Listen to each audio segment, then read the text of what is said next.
धुळे व नंदुरबार जिल्हा सरकारी नोकरांची सहकारी बँक लिमिटेडच्या पंचवार्षिक निवडणुकीची रणधुमाळी सुरू झाली आहे।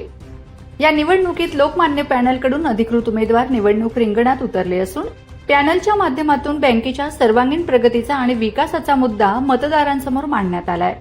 लोकमान्य पॅनलच्या प्रमुख नेतृत्वात नानासाहेब निशांत विश्वासराव रंधे आणि भैयासाहेब संजय वेडू शिंदे यांचा समावेश असून त्यांच्या नेतृत्वाखाली पॅनलने निवडणुकीची तयारी केली आहे। सर्वसाधारण धुळे व नंदुरबार जिल्हा मतदारसंघातून लोकमान्य पॅनलचे उमेदवार म्हणून दीपक अहिरे, आनंदराव करणकार, दीपक निकम, मयूर पवार, बाबूराव पाटील, प्रकाश वडचाव, देवेंद्र बोरसे, प्रशांत बोरसे, प्रवीण भदाणे, विजयकुमार माळी, अमोल शिंदे, विवेकचंद्र सोनवणे आणि वैभव सोनवणे हे उमेदवार निवडणूक लढवत आहेत। यासोबतच महिला राखीव मतदारसंघातून सोनाली भांबरे आणि कविता मोरे या उमेदवारांना संधी देण्यात आली आहे।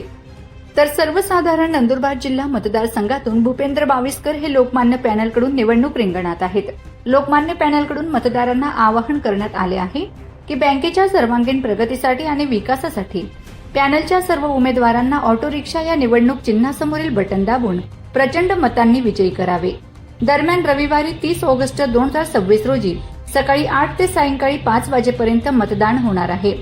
आता या निवडणुकीत सरकारी कर्मचारी लोकमान्य पॅनलला किती मतांचा पाठिंबा देणार याकडे धुळे आणि नंदुरबारसह जळगाव, नाशिक, अहिल्यानगर जिल्ह्याचे लक्ष लागले आहे।